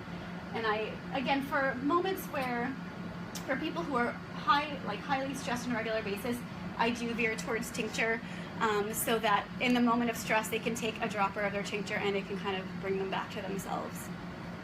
Is there a different alternative as far as you mentioned to not take it for someone who has some hypothyroidism? Yeah. Which I know is like common in a lot of women. Yes. Is there a different alternative you would use? Oh yeah, there's so many different nervous system herbs. I mean, I'd probably veer back towards oat tops, depending on the person. Passion flower is another nice one, but there's lots of other herbs that can work in a similar way. But because aside from, again, that hypothyroidism, it's so gentle. It's so gentle for everyone. For elders, for children, especially. Chamomile is another nice one. Yeah. Yes. Can you tell a little bit more about why not to use it? Because it works against the. Yeah, I'd like to jump in. Please. Yes. Mary Bo, one of the best. Yeah, I missed her talk. She talked all about women on it. You know, I don't know if you and I have ever noticed that it has ever done positive harm. You know, I know. right away. Yes. They have not proven it. They haven't. No, They haven't. I say that because it's a general class and I need to be as upfront around the research. And when you look up in contraindications in books, it always says hypothyroidism. Scientifically speaking, Yes. You know, medical people, with a lot of myths can, you know, Yes. work, others may also come down. Yes. Haven't proven it. Thank you for saying that. And it's true, like, and everything that most of everything that I share here today, you might look up and say, no, do not use for this and this and this and this, and that's just the world of, we haven't come together yet with, you know, all of Western medicine. And Resin is a mild hypothyroid possibility. yes. I don't think No, but using a couple cups of tea. no, tea I think is always just, you know, it's tea. That's the best way tea is the strongest way to treat the Yes. study. Awesome. Thank you for chiming in. Yes. Jump in. No, I'm glad that you did. And it's, you know, it's one of those things too, is that if this was like a larger workshop or a series, I could go into the specifics of, you know, I don't want to veer people away from not trusting the research, but there's not a lot of people on our side as herbalists doing the research correctly, independently, and with the right sort of resources to do it, to back up the medicine or to, you know, say things are safe or not. So there's so much mixed information out there, but, you know, again, as I'm doing generalized talks, I have to kind of cover my bases and give what science has kind of, you know, told us without like Greg said, you know, actual like hard cold facts, but when you go on WebMD online, they're going to tell you not to use it. So Question. Sure. So he said that tea was the best way to treat antiviral. Yeah. What about in regards to all of this? I was writing Yeah, some yeah. things down, so I heard you say tincture, but are you recommending for most of these supports to do it in a tea? Again, it all depends on the person and what action you're trying to get out of it. So for people who come to me who are highly anxiety ridden and they just kind of every 5 minutes they're having another attack, I like to use tincture, lemon balm tincture, to help ground them because it's faster acting so they can get the relief more quickly. Some people though, a cup of tea will do it for them, but it really depends. Some people are very sensitive to herbs and they'll feel the effects right away. Some people need a little bit more. And so I feel like in high stress situations for folks, it's easier to just take a dropper versus going over to the office kitchen and quickly making a cup of tea so that they can just get it into them right away. Does that make sense? Yeah. Okay. All right, any other questions around lemon balm? All right, that's great to hear. Thank you for letting me know. I missed her lecture. Too many things to do. All right, so chamomile. Chamomile is another one that's very, very calming to the nerves. And it's so funny, speaking of mixed opinions around herbs, I was reading, I think it was Herb Quarterly, that were saying it was unsafe during pregnancy, and I was about to lose my mind. And I should have written to them, I didn't end up, but it's so safe. There's nothing unsafe about chamomile. What's cool about chamomile is that it is either sweet or bitter depending on how you prepare your medicine. So especially with tea, if you steep it about 10 minutes, it retains that sweetness. But if you steep it longer than that, it gets bitter. But depending on why you want to use the chamomile, if you're doing it for digestive stimulation and liver support, then you want the bitter. And if you want it just to kind of calm the mind of your screaming child, or if you have insomnia and you're just wanting a little nightcap, then you steep it for a little bit less and you get that sweetness and you still get that calming effect.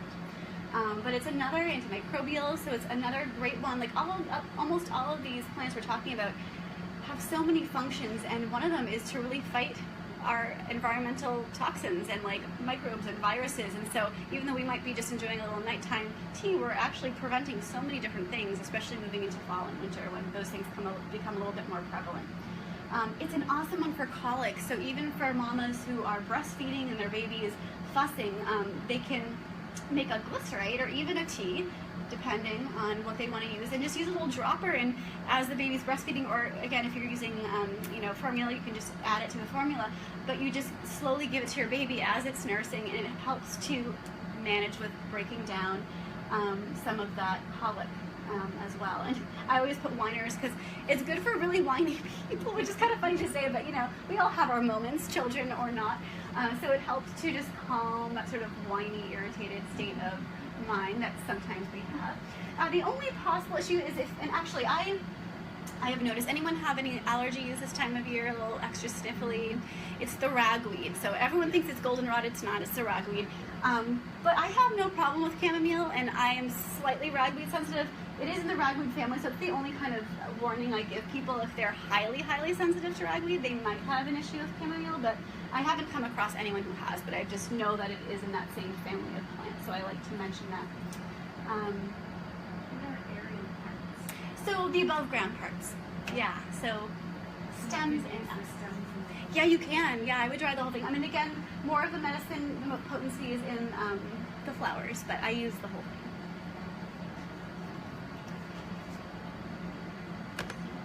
Skullcap. So skullcap, another plant that didn't quite make it from my garden because they're an hour away, so I only go there twice a week. But it grows locally, and it's beautiful. You can see the tiny little blue flowers that grow. It's similar shape to lemon balm, only the leaves are a little bit larger and they grow in a different pattern, but the tiny little flowers are similar. It's one of the best nourishing central nervous system herbs that you can take long term, and I put this in the same sort of realm as Otox and nettle, that it's just nourishing, and it's just so grounding. Obviously, you don't need to take it every single day, because it does kind of, for some people, I remember that one of I used to work at Personal Health Food many years ago, and someone had pulled their back out, and I'm like, grab some skullcap, and she only took like a half a dropper, and she's like, whoa, she's like, and she was kind of just like really relaxed, and it helped her. But it was, some people are very sensitive, so it can be so relaxing and so antispasmodic that you need a little nap. But in smaller amounts, it's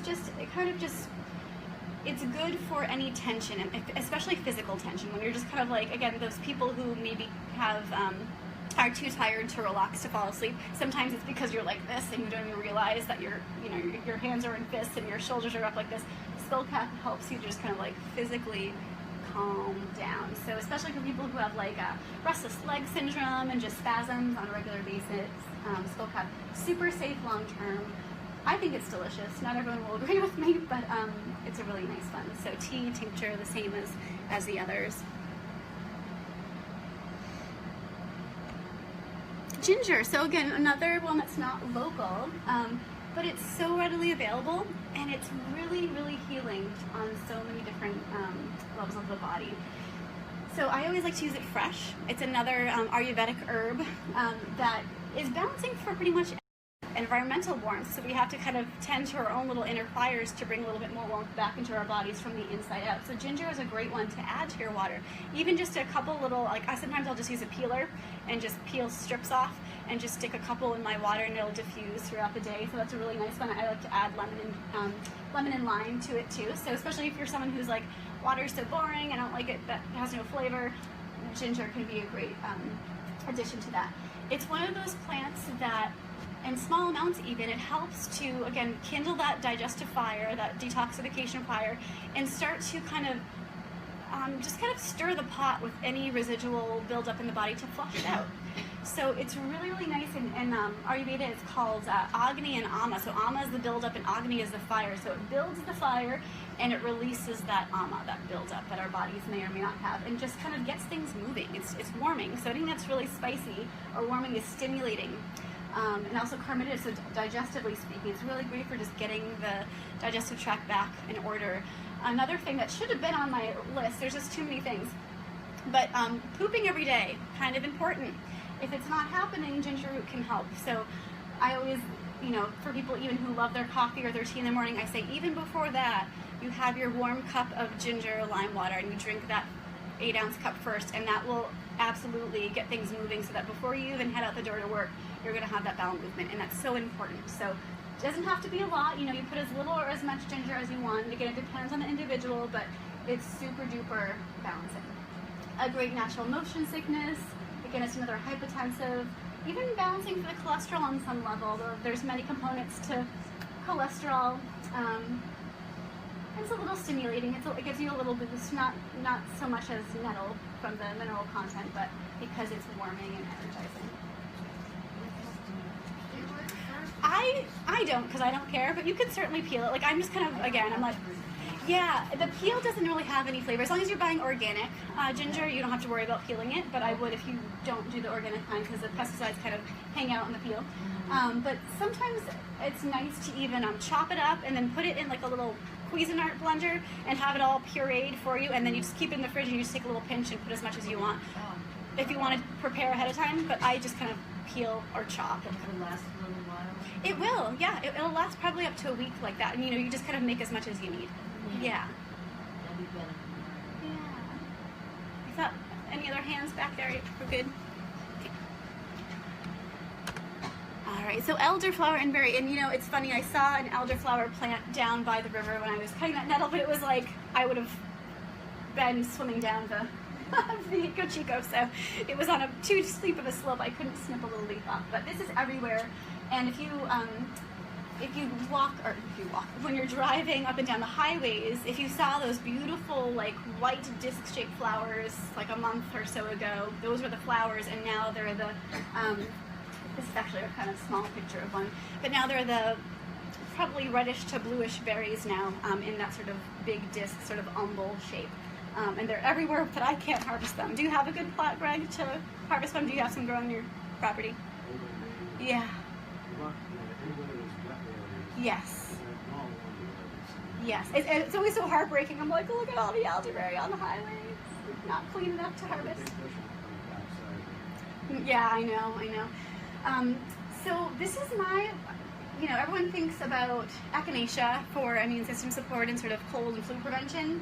I think of elderflower and elderberry. I think they're far more helpful in the way of prevention when you're in the thick of it, and then when you think you're better. Because I've had so many people like, oh man, I caught my like 4th cold in a row this year, and it's like, it's probably the same one. Because as soon as we start to think we're feeling better, we stop doing whatever we were doing for ourselves, and then our bodies are not quite flushing it all out, and then a week or so later, we get another one, but it's usually the same one. So I like to make a big batch of my elderberry syrup, and by the way, I have, I'll pass this around if anyone wants to join my e-list, because I send lots of do-it-yourself info recipes. I have a ton of blog recipes on my website as well, with elderflower syrup recipes, fire cider recipes on there, lots of good stuff. So for as far as how to make any of this stuff, a lot of it's online, so you can join up if you want.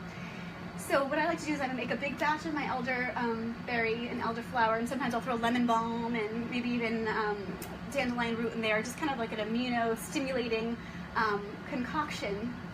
And then I'll pour it into ice cube trays. and I'll fill a big Ziploc of a bunch of ice cubes and just keep, stack my freezer full of them. And through the fall and winter, I just take one of those cubes or two of those cubes, depending, and I just put it into hot water, and then I have a little tea to drink in the morning, and that's my dose of elderberry.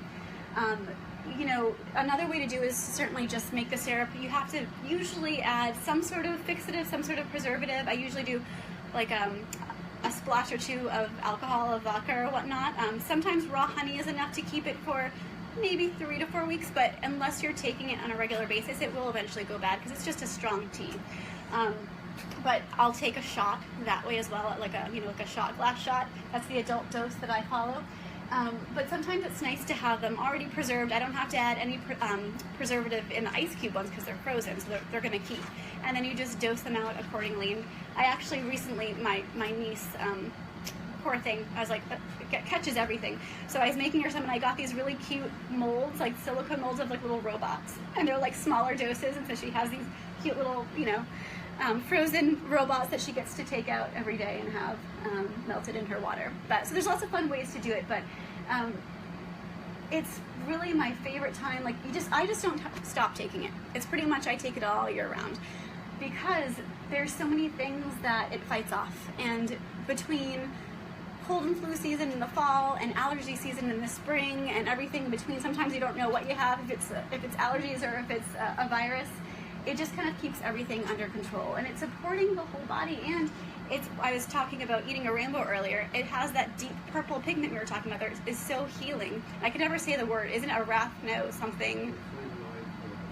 Yeah, flavonoids. Okay. There was a specific one that's like a weird word that I can never pronounce that's specific to having that really healing effect in the body that comes from the deep purple color. But anyhow, so we're getting so many different components of healing through elderberry and flower.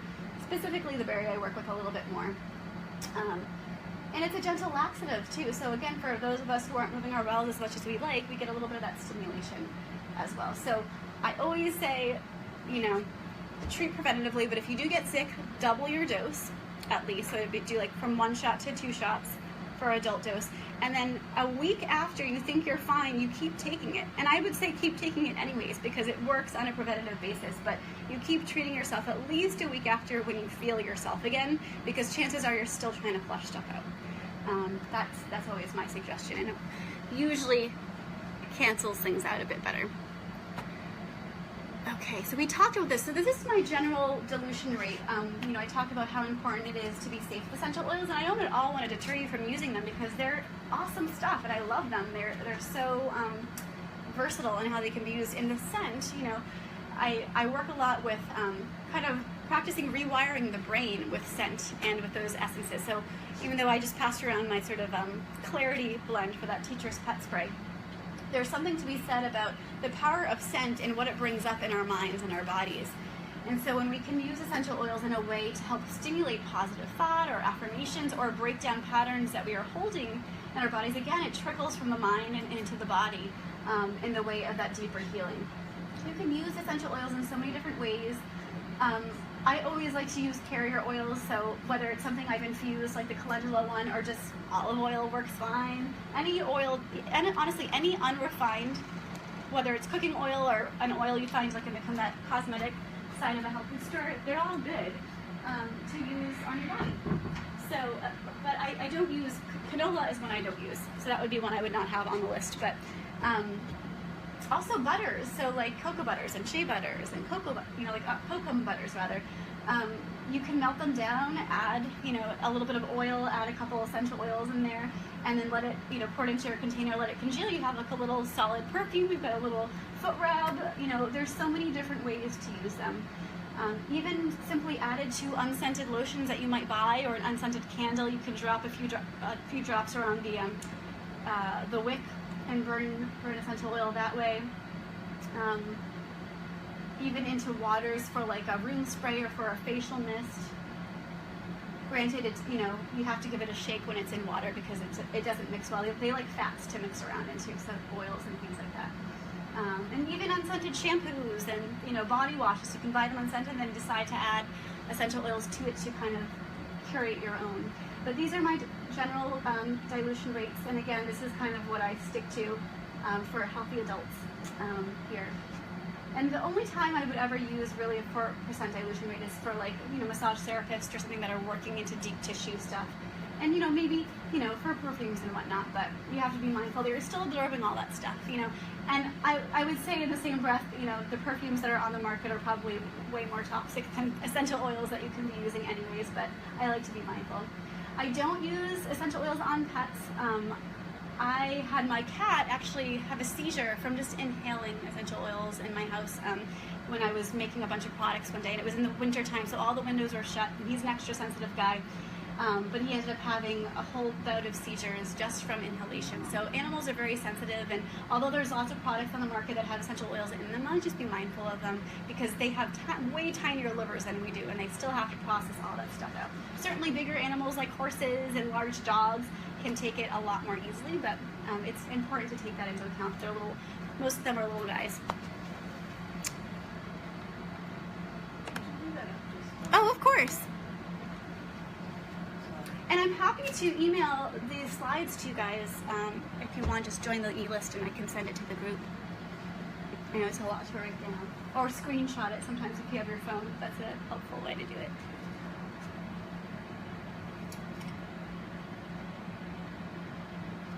Let me talk about the rest of the plants I have in my little jar here as I pass it around. So not all of these are, actually I don't think any of them up here are the ones I'll be talking to you about the rest of the class, but I just think it's so cool that we have so much medicine around us and we don't even realize that we're just like, oh, it's a weed. I'm just gonna like pull it up or compost it or whatever else. And a lot of them you might have heard about if you do go to health food stores and look for supplements. So this purple one here, anyone know what this is? Greg, you are not allowed to answer.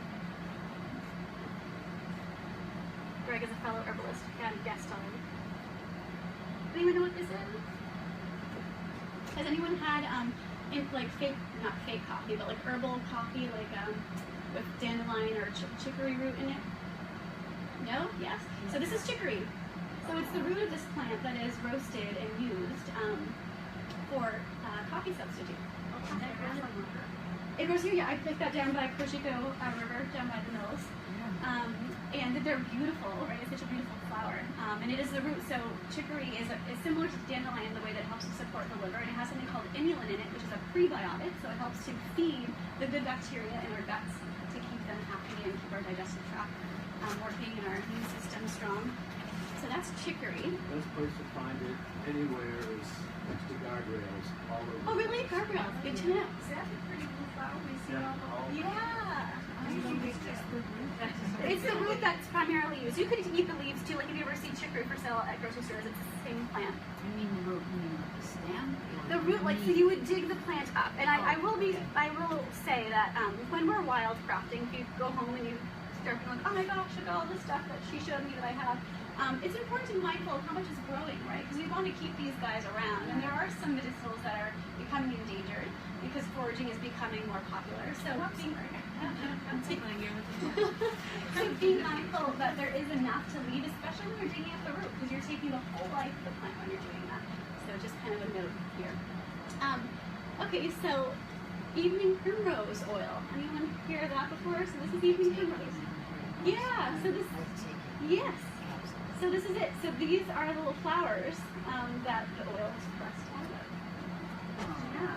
And some herbalists work with the whole plant. There are small amounts of those essential fatty acids in the entire plant. They're most potent, of course, in the flowers and seeds. But you can certainly use the whole plant in that way. And I always like to bring goldenrod around because it gets such a bad rap with the allergies. They're like, oh my gosh, this is why I have allergies. We can't actually get the pollen into our noses unless we were to stick our nose here and snort it up into our cavities. So we aren't getting this pollen. It just grows right next to ragweed, which is the one that sends its pollen everywhere and agitates us. So goldenrod is another really lovely liver supporter and a lung supporter. So actually it helps to stir up lungs that are really congested and have a thick sort of catarrh in it to expel it, to cough it up. So this would be a good one to put into an elderberry syrup if you have a cough. So you're trying to leaves and flowers. So I would use all of this. I kind of just let it dry. Well, depending on if I want to use it fresh or dry, and just kind of pull them all off. And the evening primrose too, the leaves and the flowers. Yeah, Yeah, I would. Again, it's not going to be as potent as what you get from the expressed oil in a capsule, but it still has a lot of the essential fatty acids in there. And yeah, so it's a bitter, of course. So if you have this as tea, it's not super enjoyable. I usually like to take it as tincture versus tea, but it's a nice one. And there's so much of it, and the bees love it. We always have to remember our bees. So if I was to take that goldenrod, Yeah. cut it and bring it in my house, my husband's not going to see this. No, he is not. I keep on telling John, He's not, and and you want to take it right in the house, you know, we're all going to be seeing. unless it was in a pile of ragweed right next to it and the pollen was all over the plant, then no, then it might be. So this, anyone recognize this one? This is a less common one around. I've only seen some in New Market ones. And it's kind of growing sideways. And it's on its last leg because motherwort is what this one is called. So motherwort, when I first went to my parents' garden, which is where I do all of my herbal growing, the whole garden was motherwort. And like I said before, there's no, plants grow where you need them. They show up because you need them. And both of my parents were in need of this plant, and I was just slowly learning about it. So my mom was going through menopause, and my dad has horrible heart condition. So this plant serves both of those. What was that? Motherwort. Motherwort. So it's such a magical herb for so many different reasons, but it's specific, for liver support, one thing, it's bitter. And feel free to taste any, I didn't say this before, but you can feel free to always nibble on these. It's interesting to learn through your taste buds too. Yeah, so this is a very bitter plant. It's specific to helping to regulate the hormones for women, and not just for menopause, for any stage of life. You wouldn't want to take this when you're pregnant because it does actually stimulate the uterus, so you wouldn't want to do that when you're having a baby. But before and after, it's fantastic, especially postpartum, to help tone everything back up and give everything its support again. So it's very, very good for women's health in that way. Also good for hot flashes and night sweats, which my poor mom dealt with a lot. And the heart component, it's specific to helping calm heart palpitations and regulate and strengthen the heart function as a whole. So for people, even especially since we're coming back to menopause, some women have those heart palpitations going through menopause. This is the ally for that. And really, I would say any heart condition. Leonoris, lion-hearted. Yeah. Yeah. And you're going to take it from the front to back? It grows around, it grows in this area. It grows all through New England. I can't say that, I see it growing in lots of places. Old farms, right, but as far as it's not like a swampy area or a dry area. It's kind of like, it grows, a lot of plants are like, I'm going to grow wherever I want to grow, Some are like more, like you were saying about the elderberry, like wetter areas. But I see motherwort kind of everywhere. At least. Does it have a flower? Yeah, these are the flowers. I'll pass it around. And they are picky, so be careful of the little whorls. I have spikes on them. But the flowers are the little guys coming out of the little round. And there is a vine growing around it, so just be mindful not to eat that. That's some morning glory. But yeah, so motherwort, another favorite of mine. I was excited to find this guy because most of it has turned by now. But this is yarrow. Anyone heard of yarrow before? So yarrow is a really nice first aid herb because it helps to staunch bleeding pretty quickly. I had a friend who had a bloody nose, and she just took one of the leaves and shoved it right up and it stopped. It was really, I was just laughed because she had a little feather thing coming out of her nose. But it works very quickly. So it rules the blood. Its botanical name is Achillea millefolium. So you think of the story of Achilles and his heels being sliced open and bleeding, so that's where it gets its name. But it regulates the blood, so it helps to thicken the blood or thin the blood. It helps to dispel bruises and just coagulations of blood in the body that's stagnant. And that it's helpful for balancing and kind of regulating menstrual cycles. So for people who bleed too heavily, this can be a really nice herb to incorporate into your cycles as well. It's very protective herb energetically, so this flower essence is all about kind of strengthening your energetic field or aura, if you follow that sort of thing, from not only toxins in the environment, but also from toxic situations and people and energy. If you feel that you're empathic and sensitive, you kind of are like a sponge. Yarrow, taken as an essence, can be really strengthening for just kind of keeping your boundaries up so that you're not taking on that sort of thing. anything you want to add about yarrow? Anything coming to mind? I think when they dipped the killers in yarrow tea, they helped him by that. Yes, so that his heels were not. Yeah. Yep, that's right. The yarrow was- The yarrow was not on his heel. But they used it during the Polynesian Wars. Yes. Stop bleeding. Pass this powder around, a closer look. And then, all right, I'll just talk about one more here. So I'm sure we're getting close to end time here. I'll go to the next. So this last plant, oh, see, I took these out because that was not pertinent to our talk today. Okay. So that was that. I didn't even realize I was ending on time. Okay, so this last plant I want to talk to you about. And it actually looks very different now than it did at the beginning of its growth cycle because the leaves are very, very skinny at this point, very narrow. But this is mugwort. So there's a maidenwort, there's a motherwort being passed around. This is the cronewort or mugwort.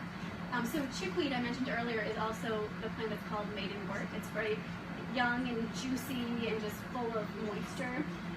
So it's kind of an understanding that it helps to serve all stages of life for women. So chickweed, motherwort, cronewort.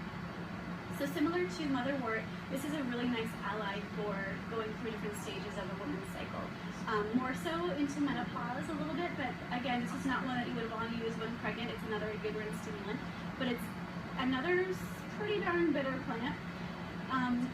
Helps to balance out the hormones in a different way than motherwort does, specifically to the androgen imbalances that we can see in a lot of polycystic ovarian disease and other fertility issues, because it's really very, very stimulating to the liver and also tonifying to our reproductive organs. Another part or signature of this plant is if you lift up the small leaves, it's very light in color, almost like downy white. And that's a signature of the moon. So this is very much a moon plant in the way that it also helps us to tune into our dream world and actually stimulate dreaming if that's something that's interesting to you. And it's not messing around. So if you really take this before you go to bed, you will have dreams and they will be vivid and you probably won't wake up very restful from them because it definitely is very stimulating in that way. It's also really nice burned as dried smudge for your house, which can also bring you more dreams or just clear out energies that maybe aren't serving you. But it's lovely as a tea, and every time I say something's nice as a tea, that also means it's nice as a tub soap. So you can absorb these herbs through your pores too, so don't forget about that. So especially the aromatic ones, because this actually smells really lovely. So if you just pull, yeah. Take these and dump them in your bag. Yeah, you can just put the whole thing in there, just kind of squish it around like a wand. But yeah, it's another very aromatic plant here. So I guess that was all I had to share with you guys. Couple things here that I wanted to point out. I have a couple books that are just kind of nice beginner books here. Oh, thanks. This is Rosemary Gladstar. It's Herbal Healing for Women. It's specific to women, but it's really great because it goes through all cycles of life and gives lots of different recipes to make at home and try on your own. This is a great, just kind of medicine maker book. I don't agree with him using petroleum jelly. He puts out a lot in those. I would not suggest using petroleum jelly for your bases. There's lots of different other options these days, but other than that, he goes from teas and tinctures. He even has really awesome, specific, dilution rates and quantities for different kinds of herbs. Like this herb is actually better with more alcohol or less alcohol or a little bit of water and alcohol, so he breaks them down for certain things. So again, it's a lot, but it's a nice reference to have. And he goes into skincare products as well as tinctures and syrups and things like that. Healing Wise is just a really fun introductory book on herbs, but especially local herbs to this area. Susan Weed lives in upstate New York, and she's kind of a really funny lady. She's very intimidating, but in, I think, a good way. She's like a, I don't know, strong woman, yes, and I appreciate that. But she talks about the local herbs in here as if they have their own personalities, because they actually do. If you ever sit with an herb, they definitely, you will get to know them, and they do have different personalities. So she writes each chapter of each herb with a different tone of voice, if you will. So like Dandelion's French, and he says wee wee a lot, and it's really funny. But you are learning about the plant, and she has a ton of recipes in the back for foods, for casseroles, for beer, lots of different fun things to check out. Healing Wise. And you guys can come up and take a peek at these after as well. And then finally, I brought this one because, you know, I'm trying to get away from like, oh, the invasive this and, you know, all these plants are taking over, and none of it is for no good reason. You know, if you know about Japanese knotweed, it's taking over a lot of this area, but guess what it's good for? Lyme's disease, which is also taking over this area. So a lot of invasive plants are for invasive diseases, and we're just not paying attention. So this book specifically talks about the invasive species of plants in our area, and how they are beneficial to us and how we can use them as medicine. So this is a really cool book too. So those are kind of just places to start, or to continue depending where you are in your herb journey. And like I said, I've got the email list going around. I'm on Facebook and Instagram, and I'm local to Dover. I work out of my home down by Henry Law Park. And I'm going to be doing a lot more classes next spring, but I'm done for the year. I have a group called the Herbal Breakfast Club, which is on Facebook too, and we just gather once a month to talk about herbs and go on wild weed walks and learn about the wild medicinals around us. So that's kind of fun to check out. I'll be starting those back up in the spring too. But otherwise, thanks so much for your interest and for joining me. It's been a lot of fun. And if you have any other questions, I'm hanging out, so feel free to pick my brain. Help yourself to more tea.